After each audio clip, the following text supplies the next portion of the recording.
Blog Talk Radio. Well, here we go. It's the show that keeps sweeping Tuesdays, and we just love it dearly.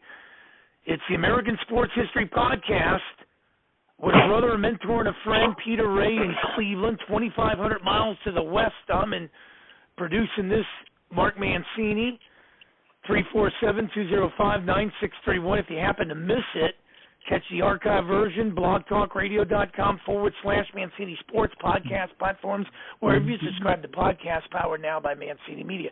So as they lay the red carpet down, push the turkeys, the gravy, the yams out of the way, make way for the podium and give him the mic. Peter, it is the threes. How are you? How can people get a hold of you? And your wife is listening to this show. I know for a fact her favorite guest. Take it away, my friend, as I man the boards. Hi, Mark. I'm doing well. I have a YouTube channel. It's my name, Peter J. REA. You're absolutely right. Tonight's guest played Major League Baseball from 1971 to 1981 with the Chicago Cubs, Oakland A's, LA Dodgers, and San Francisco Giants. He won 2 World Series in 1970 and 74 with the Oakland A's. He stole 395 career stolen bases, tied for Dave Collins' 79th all-time.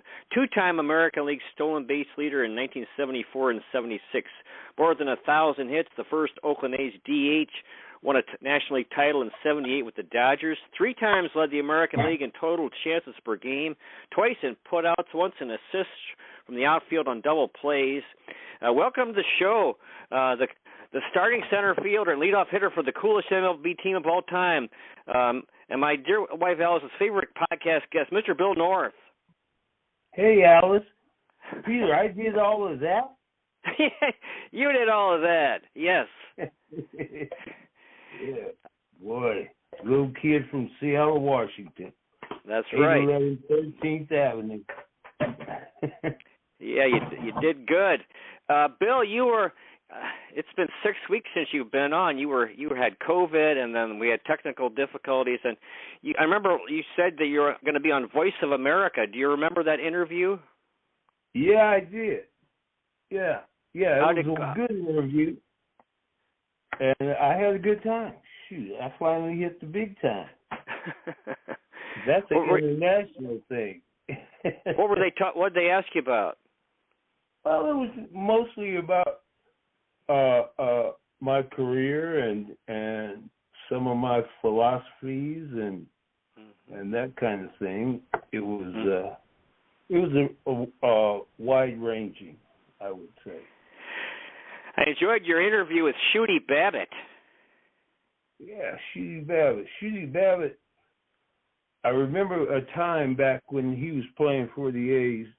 He had made an error or didn't make a play or something, and Billy Martin threw him under the bus the next day in the paper, and that that goes along with Billy Martin's real personality. But Shooty was, as I got to know him, being around the A's and that, and then.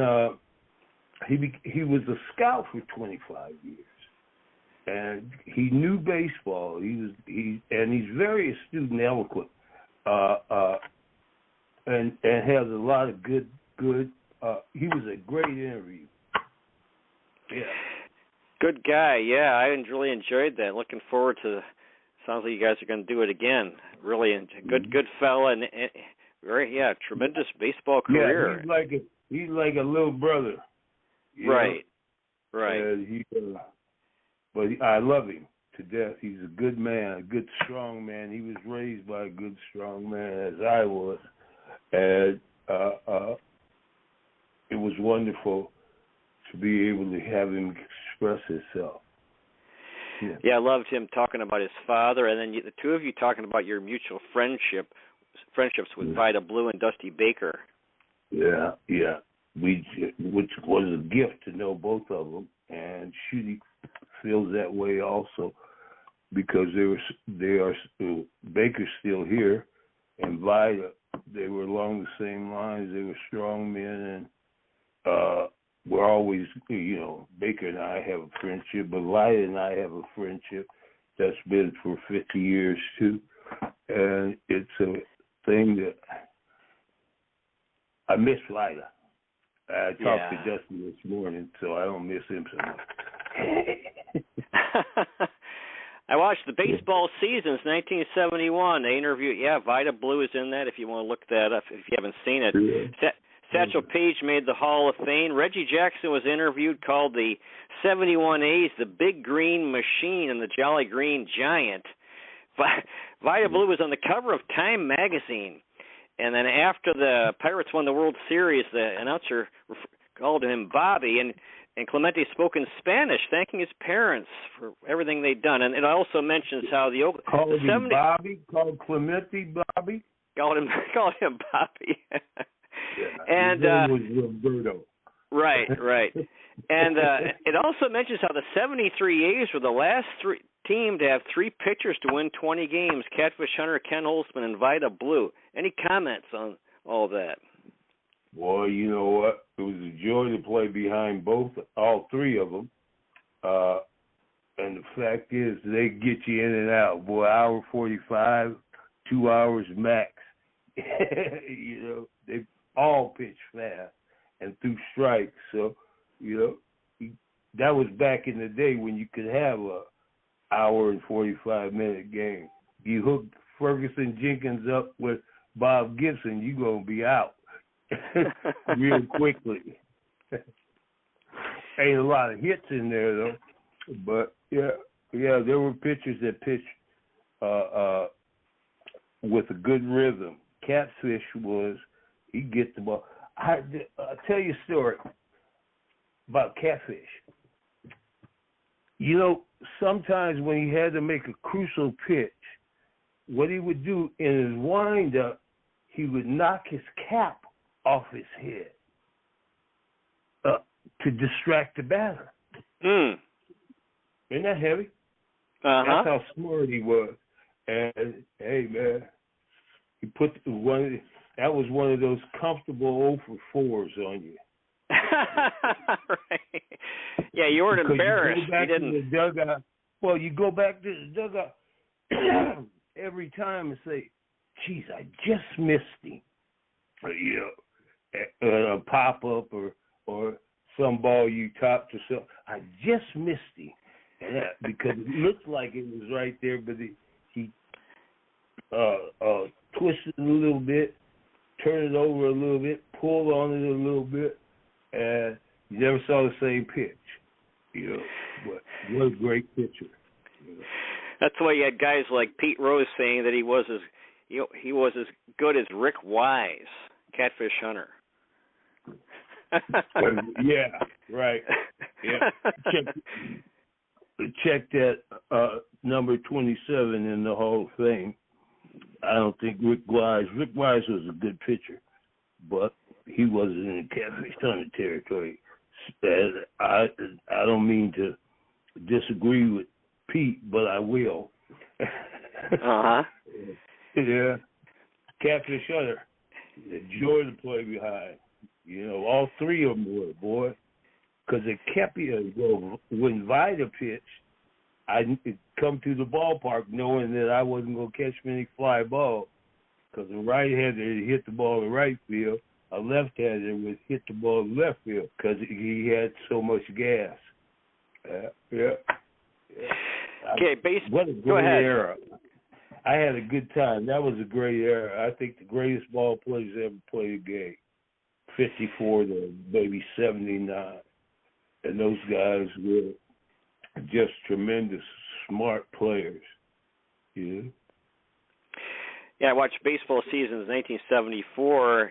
You guys beat the Dodgers in 5 games. Hank Aaron hit .715, broke Babe Ruth's record.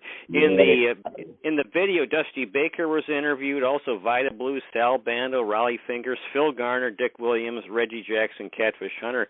The 74 A's were the first team since the 1918 Senators to have 4 players with 20-plus stolen bases. Bill North, 54, Bert Campaneris, 34, Reggie Jackson, 25, and Herb Washington, 29. Any comments? Hey, man, we could run. Force the issue. You know, that was a problem for in our lineup for pitchers to face our lineup because of the fact that you had me and Campaneris right behind me, and we could get on base and get into scoring position without giving up an out. And those big and that, you know, pitchers don't want them lead off and them top hitters in the lineup to get on base because that brings up the big boys with runners in scoring position, and we did that real good, and especially the 7th to the 9th inning. We both stole it probably 90%. Yeah, the baseball season 1977. Of course, Catfish Hunter and Reggie were on the Yankees, and I talked to a guy who said he felt like that bringing Catfish to the Yankees, he gave them that winning mentality he brought from Oakland, and then they won 2 World Series, and then Reggie hitting 3 home runs in Game 6 of the World Series. What was it like seeing Reggie and Catfish? The fact is, though, in the game before that, his last at bat, he hit a home run. Right. And then he only swung the bat in that 3 home run game 3 times. Yeah, incredible. What did you think when you were watching that, Bill? Well, man, he said if he went to New York, they'd name a candy bar. And they did. And they did. You know, and I maintain to this day, from what I saw, whenever everybody was watching, whenever they had all the cameras and the big crowds on TV, best ball player I ever saw. Yeah, Mr. October. And I've been continuing to read Dynastic, Bombastic, Fantastic, Reggie, Raleigh, Catfish, and the Charlie Finley Swinging A's by Jason Turbo. There's a quote by Joe Rudy about the low attendance trouble in Oakland, and Rudy said, quote, with the mustaches, the characters, the long hair, and all the other stuff, if you put us in Chicago, New York, Boston, anywhere, they would have had us walking on water. In Oakland, they barely knew we existed. Right. And I maintain, I'll co-sign that with the fact that team right there was one of the greatest teams of all time, and to win 3 World Series in a row, but even more than that, to be on that team, you saw how proficient they were. And we drew over $2 million on the road, but that team there could have won more, but if we were in Boston or New York, Chicago, they would have been talking about, at that time, they would have been talking about one of the greatest teams of all time. Yeah, there's a quote by Reggie Jackson before the 73 World Series, and he said, quote, if everything the press says about us playing best when we're mad is true, we got this thing wrapped up. I've already ordered me a new Rolls Royce.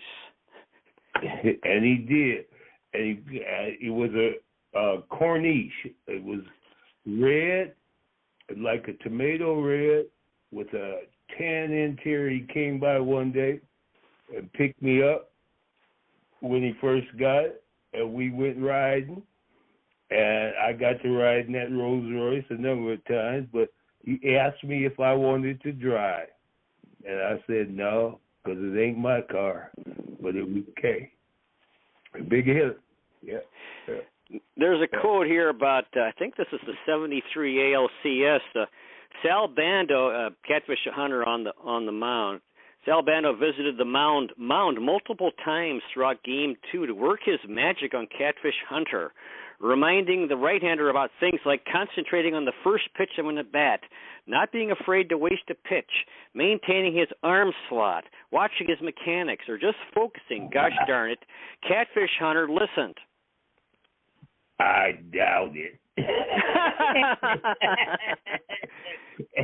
I appreciate Sal helping Catfish Hunter pitch, but that's like the blind leading the sight, right? The people with sight, because of the fact Catfish Hunter knew how to pitch at 73, partner.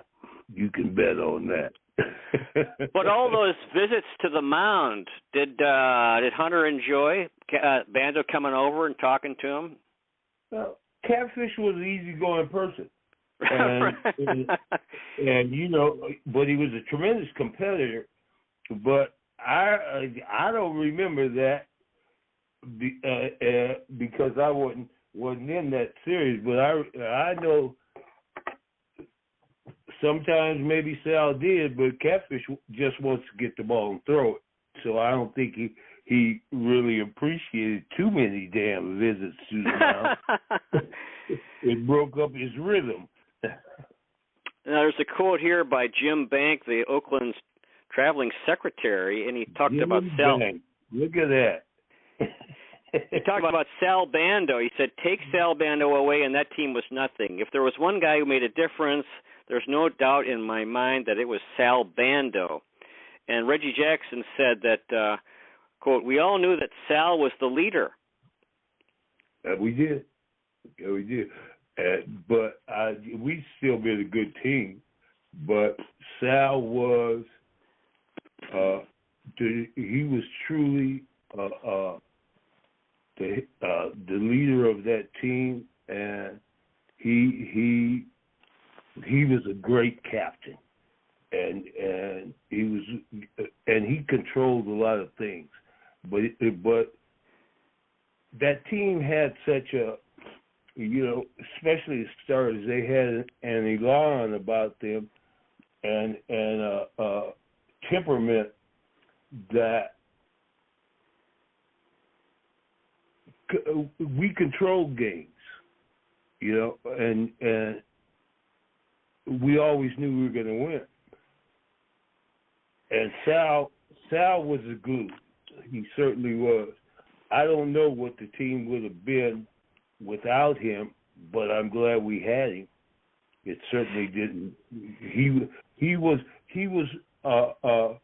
more of an influence with his temperament and his professionalism that you could see from the outside. But he was a man. He was a man. And so he had a calming influence.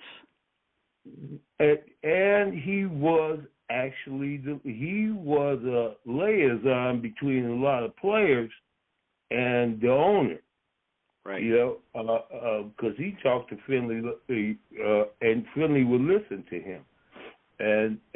But you know, some guys he would set when Finley is tripping on somebody, he would cool that situation and control that situation and make it palatable. He talked to the player that Finley was trying to browbeat, and he had a good. You know, there were a couple of people on that team that were like that, maybe more than a couple, but they understood what we were trying to accomplish.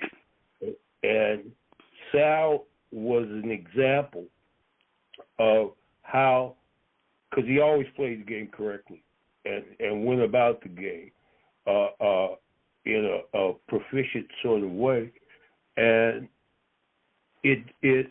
there were other people that saw that and were in that same kind of mindset to be able to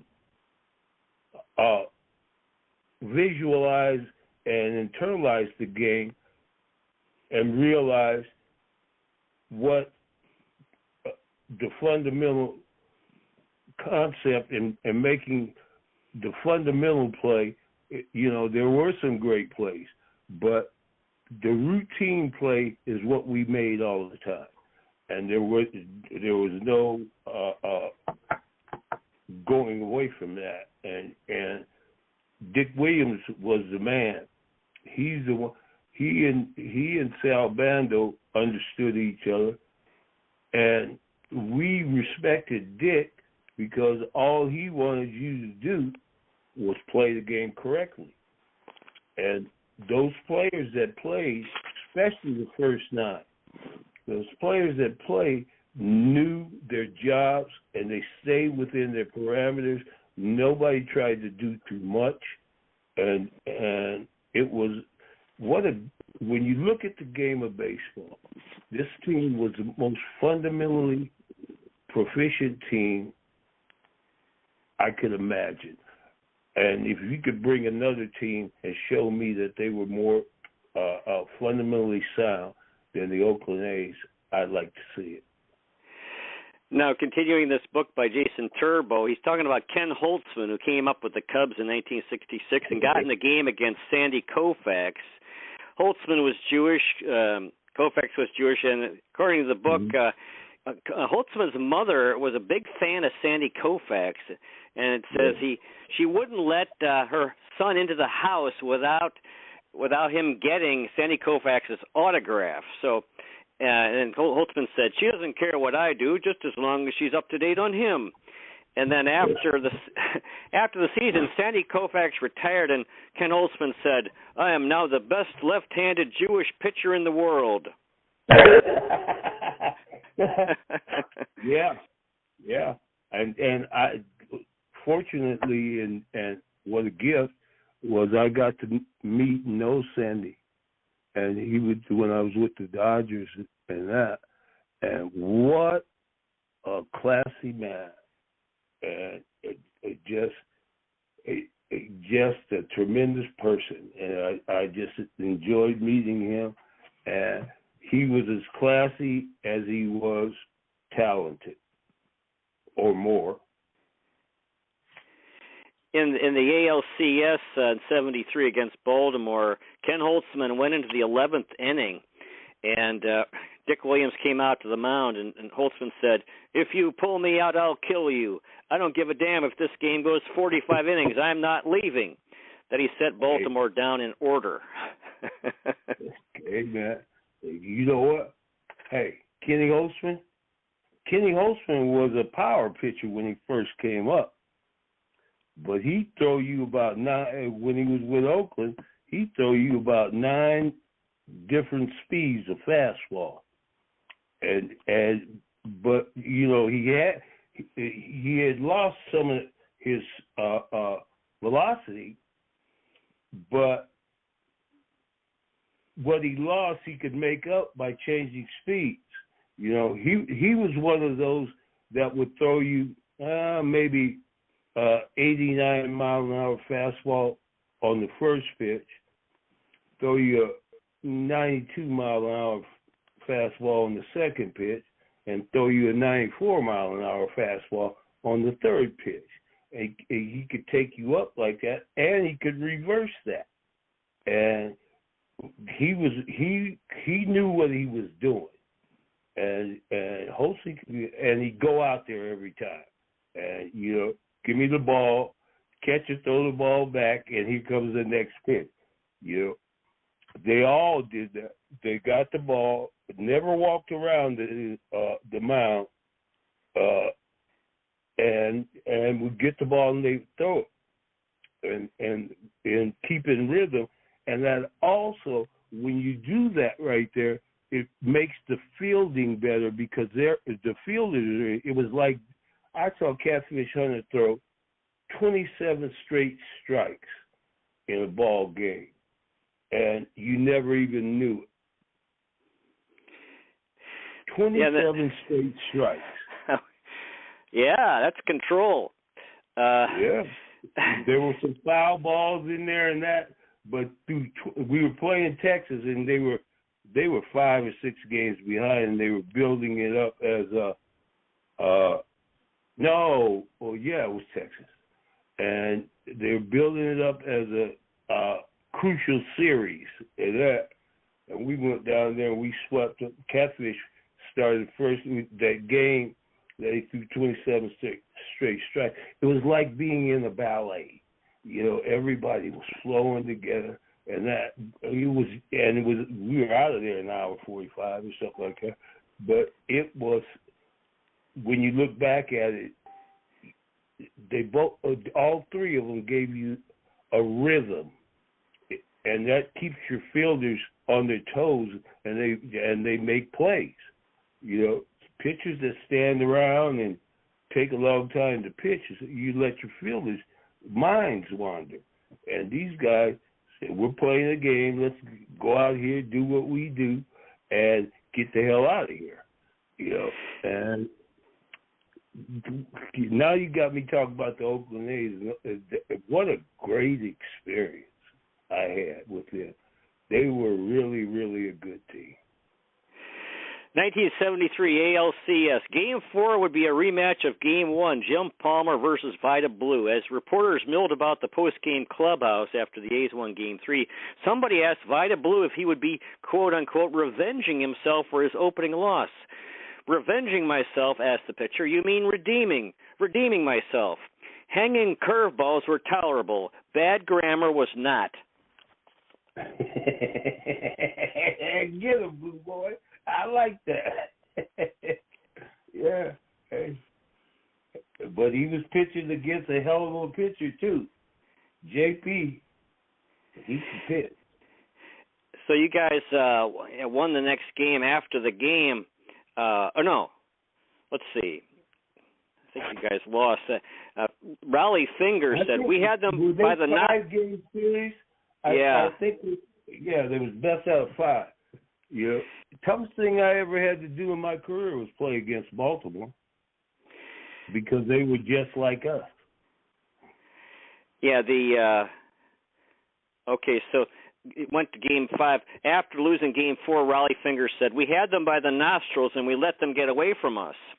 And then Vida Blue was too shell-shocked to even consider a response, but Blue Moon Odom wasn't. You shouldn't be talking, he cried at Fingers.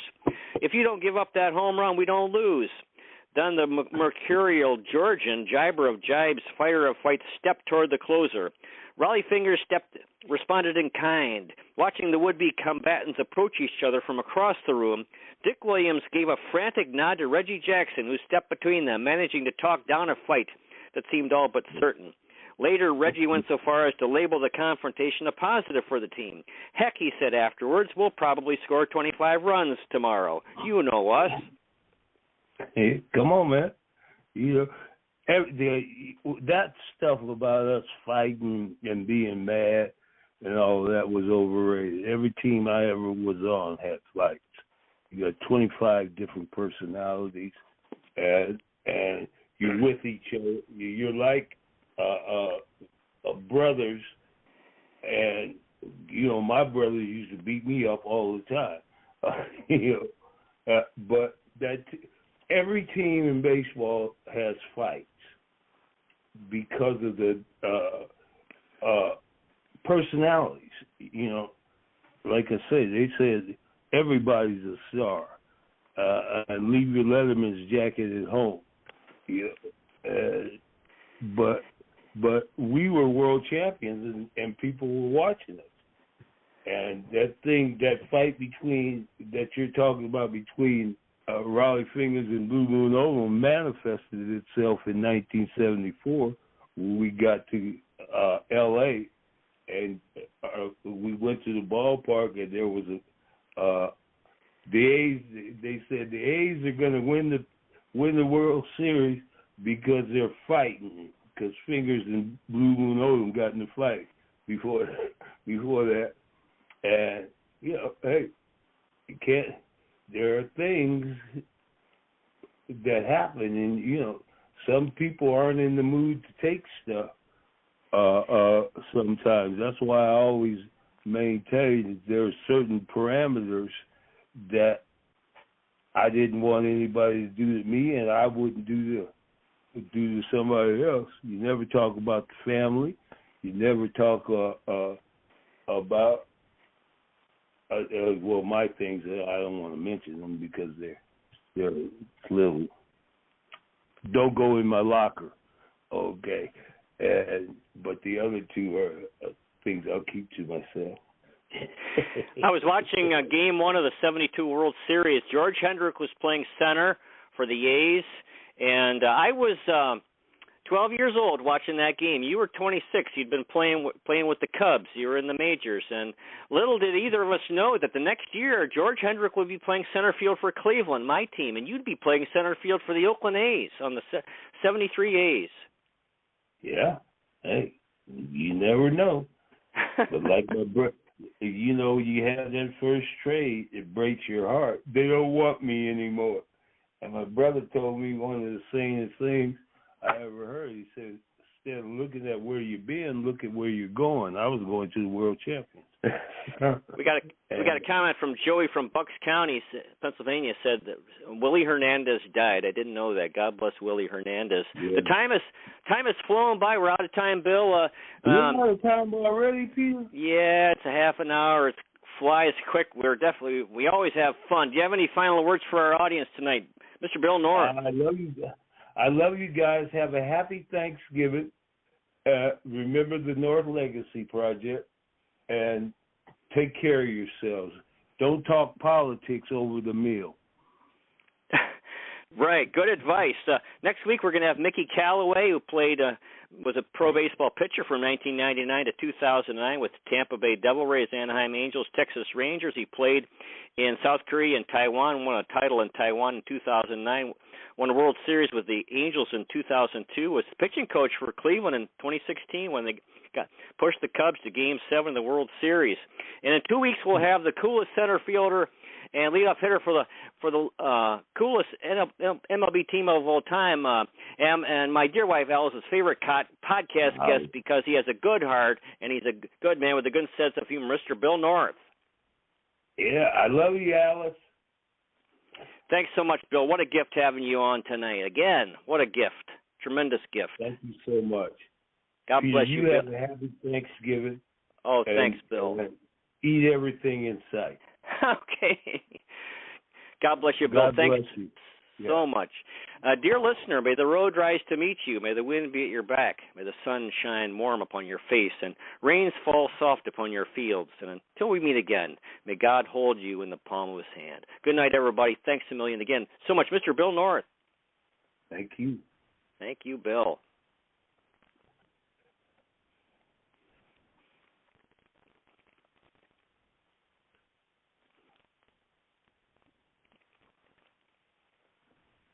From Avon to Alliance, Cleveland to Conneaut, NOPEC is working to keep your natural gas and electric rates consistently affordable. We are 240 Ohio communities using our collective strength to buy in bulk and then pass the benefits along to you.